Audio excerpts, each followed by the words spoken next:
Recent టైమ్స్లో మీరు చాలాసార్లు కవచ్ సిస్టమ్ అనే పేరు వినే ఉంటారు. అండ్ హెచ్బిఎల్ అనే కంపెనీ యొక్క స్టాక్ మల్టీ బ్యాగర్ అవ్వడాన్ని కూడా మీలో చాలా మంది నోటీస్ చేసి ఉంటారు. ఇంకా ఈ హెచ్బిఎల్ కంపెనీ కేవలం ఇండియన్ టెక్నాలజీస్ని యూజ్ చేస్తూ ఇవాళ ఈ స్థాయికి ఎలా ఎదిగిందో ఈ వీడియోలో మనం తెలుసుకుందాం. ఈ స్టోరీ 1977లో మొదలైంది. డాక్టర్ జగదీష్ ప్రసాద్ గారు దీన్ని స్థాపించారు. హెచ్బిఎల్ పవర్ సిస్టమ్స్ ఒక చిన్న స్టార్టప్గా మొదలయ్యి ఈరోజు ప్రపంచవ్యాప్తంగా బ్యాటరీస్ మరియు ఎలక్ట్రానిక్ సొల్యూషన్స్ అందించే అతిపెద్ద కంపెనీస్లో ఒకటిగా ఎదిగింది. ఈ కంపెనీ యొక్క ప్రత్యేకత ఏంటి అంటే చాలా కంపెనీస్ విదేశీ టెక్నాలజీస్ పై ఆధారపడుతూ ఉంటే హెచ్బిఎల్ మాత్రం కేవలం ఇండియన్ టెక్నాలజీస్ ని యూజ్ చేస్తూ మన దేశంలో ఉన్న యూత్ టాలెంట్ ని ఎంకరేజ్ చేస్తూ ముందుకు వెళ్తున్నారు. 1977లో ఇండియన్ ఎయిర్ ఫోర్స్ విమానాల కోసం ప్రత్యేకమైన బ్యాటరీలను తయారు చేయడం ద్వారా వీరి ప్రయాణం మొదలైంది.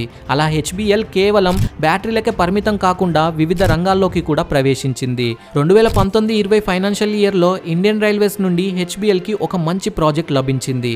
అదే కవచ్. దీన్నే ట్రైన్ కొలిజన్ అవాయిడెన్స్ సిస్టమ్ అని కూడా అంటారు. ఈ కవచ్ సిస్టమ్ ని మెయిన్ గా 3 కంపెనీస్ డెవలప్ చేస్తున్నాయి. అందులో హెచ్బిఎల్ కూడా ఒక కీలక పాత్ర పోషిస్తుంది. ఇంకా వీళ్ళు మిజైల్స్ కి, టోర్పిడోస్ కి మరియు సబ్మెరైన్స్ కోసం అడ్వాన్స్డ్ బ్యాటరీస్ కూడా అందిస్తూ డిఫెన్స్ సెక్టార్స్ లో కింగ్ గా మారారు. అలాగే టెలికాం టవర్స్ కి అవసరమైన బ్యాటరీస్ సప్లై చేయడంలో కూడా వీళ్ళు ముందున్నారు. అలా గత కొన్నేళ్లుగా చూసుకుంటే హెచ్బిఎల్ ఒక మల్టీ బ్యాగర్ స్టాక్ గా నిలిచింది.